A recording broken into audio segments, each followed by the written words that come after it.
To God be the glory, great things He hath done. I want to acknowledge Senator Metz, such a champion in this fight for justice, our fight for justice. I want to recognize Vincent, Miss Cynthia Scott, President of RIBBA, and I want to spend a moment just to recognize all the truth tellers, all the justice seekers that are here today. Thank you. And I have to give a big up to my sister Lisa. Big up, Liz. If I close my mouth in the face of injustice and I refuse to speak, I would have dishonored my ancestors whose blood still cries from the ground. I would have dishonored my ancestors whose blood still cries from the parched ground. If I close my mouth and refuse to speak, I would have dishonored my parents who have taught us to fight and to speak up in matters of injustice. May they rest forever in peace. Good morning, everyone. Morning. This morning I stand with you, all of you justice seekers, in a resolute quest for racial and economic justice. We stand here in full solidarity for Black and brown people, and poor white people, and indigenous people, and all people who have been shut out and marginalized for decades. We say, no more. No more. We say no more. We're done with the binkies. We're done with the pacifiers. You are not going to shut us up by sticking that in our mouth. We say no more. We're done.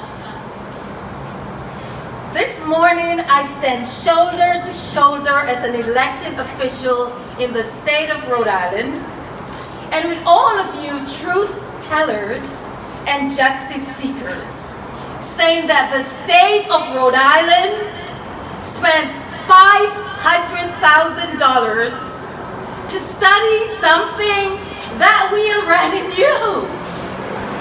We knew that.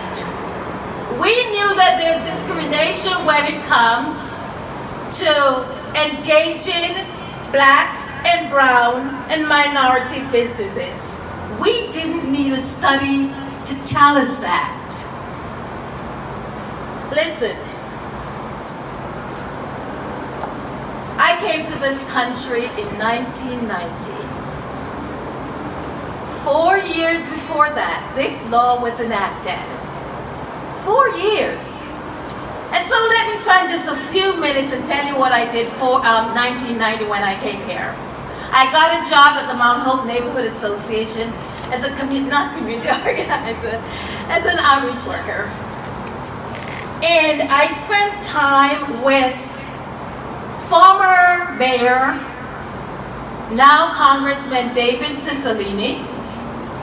I spent time, me, Marcia Ringland Vassell, spent time with former Speaker Gordon Fox, and we knocked on doors in the affluent East Side, asking for canned goods. I did that. I have the receipts.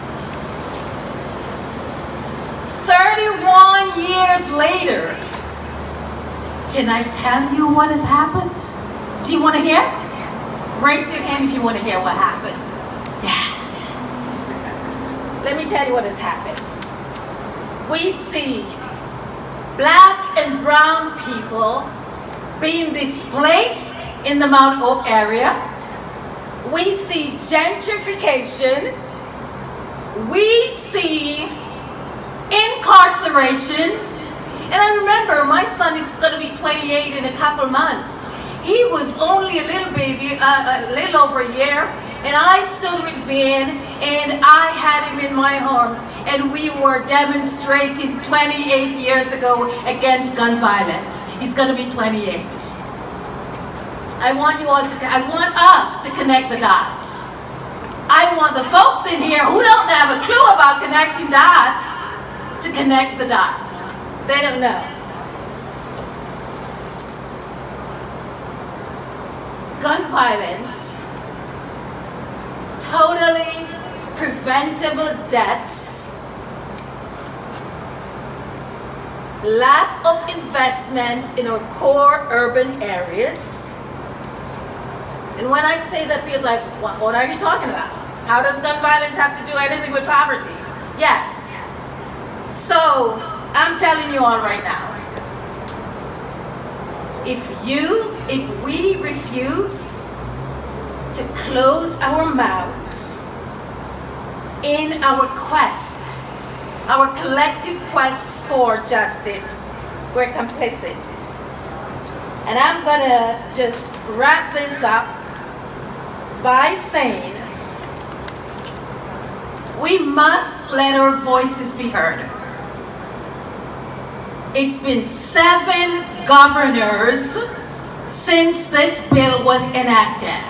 How many? 7 governors. What a shame, what a disgrace. But who cares about the poor? Who cares about poor people?